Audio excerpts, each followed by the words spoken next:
자, 화면 좀 봐주세요. 아까 속보로 전해드렸죠? 오늘 3일차 투표예요. 국민의힘 전당대회 당원 투표 3일차인데요. 50% 훌쩍 넘어가고 있죠? 여기 보시면요. 과거하고 좀 비교해 보겠습니다. 2019년도 있고요. 2021년도 있죠. 2019년에는 25.4. 지금에 비하면 뭐 반 정도밖에 안 되는 거예요. 아직 끝나지도 않았는데. 그리고 2021년에도 굉장히 높다 그랬어요. 45.36. 근데 지금은요. 이미 오늘 6시 기준으로 53%를 넘어섰습니다. 아마도 내일까지 하게 되면 60% 정도는 넘기지 않을까 짐작도 되는 상황입니다. 역대급 투표율을 기록을 했습니다. 자, 그럼요. 이 역대급 투표율을 기록한 거 지난 주말서부터 계속 얘기가 나왔었거든요. 이미 굉장히 높았기 때문에요. 그리고요. 당대표에 도전하신 4명의 후보가요. 이걸 해석을 합니다. 공통점은 본인에게 유리하다고 해석을 했습니다. 들어보시죠. 투표율이 높아질수록 당연히 저 김기현에게 유리할 것이라고 생각하고요. 그동안 민주당과 마치 합작이라도 한 것처럼 전당대회를 내부 진흙탕으로 만들거나 네거티브로 일관하는 것에 대한 우리 당원들의 당심이 폭발한 것이라고 봅니다. 동원 투표의 위력은 점점 약화되고 일반 정말 우리 당심, 정말 우리 당을 사랑하고 정말로 내년에 총선에서 이겨야만 한다. 그런 당심들이 대부분 저는 반영이 된다고 생각합니다. 지금까지 윤핵관들이 마치 국민의힘이 자기들 것인 양 이렇게 정말 가짜 주인 행세할 때 화가 났던 분들이 심판 투표를 하고 있다라는 것이거든요. 제가 김기현 후보의 그 부동산 비리 관련된 얘기를 하면서 이게 좀 핫해진 측면이 있는 것 같습니다. 어쨌거나 하여튼 우리 당원 100% 투표인데 거기에 이렇게 지지율이 올라가는 것은 굉장히 바람직하다. 자, 각자 긍정적 평가라고요. 각자 유리하게 해석했죠. 그러나 이건 각자의 몫입니다. 자, 이거와 관련해서 신성범 전 의원님 투표율 예상하셨어요? 굉장히 높게 나온 것 같은데 왜 이렇게 높게 나왔다고 보십니까? 전 네 분 말씀이 다 종합된 결과예요. 그러니까 김기현 후보 지지하는 사람들은 조직 동원이 당협위원장과 국회의원들 심지어는 지방의원들까지 다 나서서 투표합시다가 막혔고 연세 드신 어른들도 요즘은 다 모바일 투표에 능해지신 거예요. 당원들도. 그게 하나 있는 거고 또 하나는 어떻게 보면 이 어차피 김기현 후보가 유리하다고 하니 여러 조사에서 아예 완벽하게 밀어주자는 부분가 나온 거고 또 한쪽은 젊은 당원들 입장에서는 천하람 후보나 안철수 후보 이야기를 들으면서 당일에서 가야서는 안 된다는 걸로 다 뭉쳐 나온 거다. 얼마까지 올라가느냐. 제가 보기에는 어제가 47이었잖아요. 그렇습니다. 모바일 47은 오늘 ARS 6이 올랐으니까 6 정도 올라갔어요. 6%포인트 올랐어. 내일은 그렇게 안 될 거고 조금 한 적게. 3 내지 4 올라간다 치면 57 정도, 57%. 60은 안 될 걸로 보시네요. 60은 안 될 거거든요. 그러면 어느 정도 높으냐면 이게 지난번 대통령 후보 경선 때 22년. 그때 경선 때 예. 당원 투표율이 64%였어요. 아, 대선인데. 대선 때인데 그 대선 때 정도 64%. 그러면 이게 사실은 당 대표 선거인데 57% 나오면 거의 대선급 투표율이네요. 당원 투표율이 되는 거예요. 그래서 여기서 성자가 제가 보기엔 성자가 누가 되건 완벽하게 당심을 얻었다고 주장할 만한 근거가 충분히 되는 거예요. 신성범 전 의원께서 분석을 하시면서 여러 갈래에서 표가 들어와서 이렇게 높아졌다고 맞아요. 하셨어요. 저는 그래 봐요. 근데 한쪽에서 우리한테만 유리하다고 할 수 있는 근거가 전혀 없어요. 근데 중요한 것은 그 여러 갈래 중에서 어떤 덩어리가 더 크냐 아닙니까? 그걸 보려면은 자, 예. 이준석 대표가 될 때 당원이 28만이었어요. 28만. 지금하고는 비교가 안 될 정도로 적었어요. 그다음에 대통령 후보 경선 때 얼마였을 것 같아요? 대통령 경선 때 56만이 됐어요. 28만이 늘었어요. 이준석 당대표가 되고 나서 대선 후보 경선 과정에서 윤석열, 홍준표, 유승민 이렇게 원희룡 후보가 다 몰아넣은 게 26만이 늘어났다. 그러니까 대통령 당선되고 나서 늘어난 게 그렇게 56이니까 한 28만이 된 거예요. 예. 이 지점에 따라서 시기에 따라서 성향이 조금씩 다를 거라고 본다면 근데 이 분석에 대해서는 한 번도 당원 조사를 해본 적이 없기 때문에 누구 하나가 그 구는 우리에게 유리하다라고 시기별로 다룰 수 있겠으나 자신 있게 말할 근거가 없는 거예요. 당원들은. 자세하게 설명을 하셨는데 결과적으로는 모른다 소리네요. 봐야 한다네요. 결국에는. 미안합니다. 갈래는 많지만 봐야 한다. 요 결론 내주셨어요. 정말 봐야 돼. 알겠습니다. 전혁진 변호사께는요.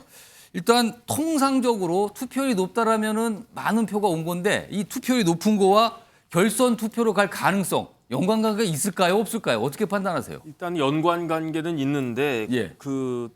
투표율이 높을수록 예. 사실 결선 투표의 가능성은 훨씬 높아지지 않을까 하는 생각이 들어요. 그러니까 투표율이 높으면 높을수록 결선 투표로 갈 가능성도 같이 높아진다. 왜냐하면 이제 과반 득표가 쉽지가 않잖아요. 예. 10명 중에서 6표 얻는 거 하고 100명 중에서 51표 얻는 게 뭐 퍼센테이지는 60% 51% 그렇게 보여도 현실적으로는 더 어렵지 않을까. 양이 늘어나는 차원은 또 다른 거다라는 거네요, 그러면. 그다음에 일단은 지금 제일 유력한 게 김기현 후보 아닙니까? 그런데 예. 김기현 후보는 누가 뭐래도 이제 조직표의 힘이 셀 거라고 생각이 되는데 조직표가 감당할 수 있는 부분을 넘어서는 것이 될 수도 있지 않을까. 일단 저는 그런 생각이 들고요. 예. 그렇기 때문에 저는 아마 이제 결선 투표가 있을 것 같다는 생각이 드는데 어찌 됐든지 간에 이렇게 투표율이 높다라고 하는 것은 해당 정당한테는 나쁜 시그널은 결코 아니다. 그 이른바 생각은 간단히 들고요. 말씀은 흥행이 된 거란 말이에요. 그렇죠. 이거는요. 그다음에 이제 왜 이렇게 투표율이 높았을까? 예. 제가 봤을 때는 뭐 나름 후보들이 다 네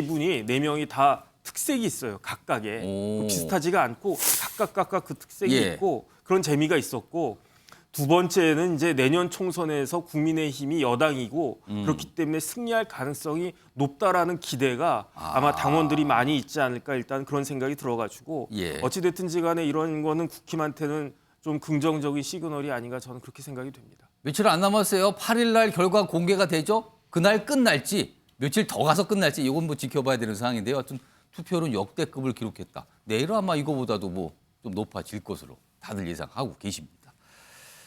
다음은요. 전당대회 당대표에 출마하신 한 후보와 관련된 얘기인데 화면으로 먼저 소개해드리죠. 여기 보면 황교안 후보 계시고요. 여기 보면 아시겠죠? 누군지? 정광훈 목사. 근데 원래 굉장히 가까운 사이라고들 다들 알고 계시지 않았어요?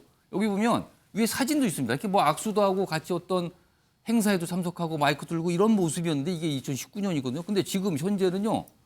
경찰 고소가 있어요. 그리고 무슨 돈을 누가 줬다라고 얘기했는데 그게 허위다. 그러면서 막 고소한 거예요. 새빨간 거짓말이다. 뭐 이렇게까지 서로 주장하고 있습니다. 공천 받으려고 뭐 50억 줬다. 누구에게. 이런 얘기하는데 이거에 대해 문제 삼고 고소가 들어간 상황입니다.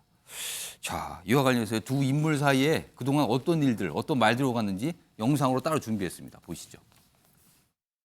대표님과 함께 같이 옆에 누워요. 대표님은 죄졌습니까? 오늘 밤부터 당신들도 옆에 같이 누우란 말이야. 같이 누우면 국회의원 내가 시켜주고 안 누우면 얄짤 없어 싹 날아가 버려야 돼. 정광훈 목사는 그 이후에도 계속 유튜브 등을 통해서 터무니없는 거짓말을 퍼뜨리고 있습니다. 그러나 저는 지난 총선 때 제가 당대표였음에도 불구하고 공천 관련해서 단돈 1원 한 푼도 받지 않았습니다. 그런데 저를 모해하는 음모론자들이 있는 것 같습니다. 양무석 위원장께. 예. 두 인물의 관계 몇 년 전만 해도 굉장히 가깝다고 통상들 많은 분들이 생각하시는데 지금은 고소를 하는 사이로 바뀌었어요. 이거 왜 이렇게 된 겁니까? 두 사람 다 전형적인 기독교 파리를 하면서 살아왔던 사람들이에요. 그리고 동침을 예. 했다고 이야기를 하면서 그 이야기를 해요. 그런데 일단 저 50억이 무슨 돈인 줄 아세요? 저게 공천심사위원장 자리를 예. 김형호 예. 전 국회 부의장이 돈 50억을 한교안 당대표한테 주면서 나를 공천심사위원장 시켜달라라고 했던 그게 저 50억 내용이에요. 이제 그런 여기- 얘기를 꺼내니까 반발을 하고 예. 고소를 했다 이거죠. 그러니까 이제 지금 후보가 뛰고 있는데 그 한교안 후보가 정말 황당하자 본인 입장에서는 황당하거나 치명적이잖아요. 이런 문제가 지금 발생을 했는데요. 한교안 그 후보가 왜 그러면 앞서 우리가 예. 봤던 참고 자료 중에 정광훈 목사가 같이 누워 있으면 내가 공천 줄게 할 때 이런 이야기를 왜 안 자르고 반박하지 않고 그냥 넘어갔을까? 그리고 지금 와가지고 그 정도로 본인이 자신 있게 공천을 줄 수 있는 자리고 예. 하는데 그 이 돈 문제가 터지니까 버럭 화를 낼까? 이런 부분에 있어서 검찰 수사가 들어가야 될 영역입니다. 알겠습니다. 잠깐만. 예, 신성모 방금 의원님. 양 위원장 말씀 중에 저희 공당의 공천 심사위원장이 되려고 누가 50억 원을 뭐 이런 이야기가 예. 언론에 보도된 내용이 아니면 어떻게 그 제가 예. 그 그 부분이 좀 기에 중요한 대해서 이야기입니다. 잘 알고 있는 분한테 오늘 공개적인 그 방송에서 듣고 말씀드렸습니다. 그래서 이것도 확인을 해볼 필요가 있습니다. 정말 알겠습니다. 지금 양문서 위원장께서 자, 지금 우리가 뭔가 논의해서 어떤 들으신 얘기를 예. 말씀하신 거예요. 계속해서 지금요. 공천을 받으려고 항에게 50억 저 이야기만 있지 누가 알겠습니다. 왜 예. 누구에게 이 이야기가 전혀 지금 빠져 있는 상황이에요. 지금 양문서 위원장 그 말씀하신 내용은요 조금 더 확인이 필요하다는 확인이 걸 한번 필요합니다. 강조해 드리겠습니다. 예. 지금요. 그래서 신성범 전원님께서 이게 어떻게 된 건가 약간 질문을 하셨어요. 예. 그러니까 요거는 좀 더 확인이 필요하다는 말씀 강조해 드리고요. 김두수 전 총장께는요 두 인물의 관계 왜 이렇게 된 겁니까? 일단 정강훈 목사가 2000년대부터 기독교 민주당이라고 해서 독자적인 정치 세력화를 추진해 왔고요. 또 이제 저기 그림에도 나오듯이 2019년에 두 당, 자유한국당과 또 정강훈 목사가 만든 당이 있습니다. 그 위에 뭐 이름이 좀 바뀌긴 하지만 뭐 자유통일당 뭐 이런 이름으로 있었는데 예. 이번에 정강훈 목사가 이제 국민의힘 점령을 하자. 저기에 다 들어가서 우리 쪽을 세우자. 그래서 최고위원도 내고 이렇게 하고 또 그러면서 또 일종의 이제 신윤핵관이 되고 싶었던 것 같습니다. 그래서 예. 김기현 후보 쪽을 전폭적으로 밀고 있는데 한교안 후보가 김기현 후보의 이제 부동산 문제를 집중적으로 공개하니까 굉장히 좀 공격을 했죠. 예, 이거는 본인들이 계획했던 부분에 너무 이렇게 착오가 생긴다 이래서 오히려 이제 뭐랄까 공격수로 이제 나선 정강훈 목사가 나서서 한교안 후보의 표를 깎아야겠다고 생각한 것 같고 이것이 이제 정치공학적으로 작동했다고 저는 봅니다. 일단은 뭐 고소까지 갔으니까요. 뭐 이미 어떤 선을 넘어간 상황이 아닌가 뭐 이렇게 좀 짐작은 됩니다. 자, 그리고요. 다른 후보가 등장하는 오늘 활동들이 있었고 뭐 회견도 있었거든요. 다른 후보, 2명의 후보가 등장하는 영상이 있는데요. 두 가지 영상 연속해서 전해드리겠습니다. 보이시죠? 반갑습니다. 사무실이 너무 좁아서 사무실 좁은데 합살도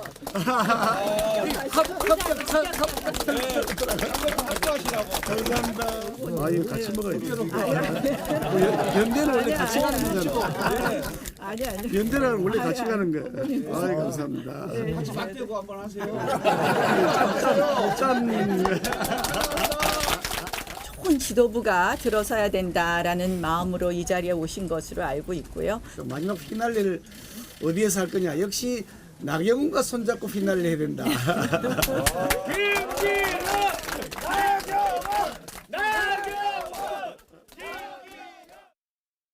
오늘 아침 언론 보도를 따르면 대통령실이 직접 요청해서 당원들로 하여금 김기현 후보 지지와 홍보 활동을 하도록 부탁하는 녹취까지 나왔습니다.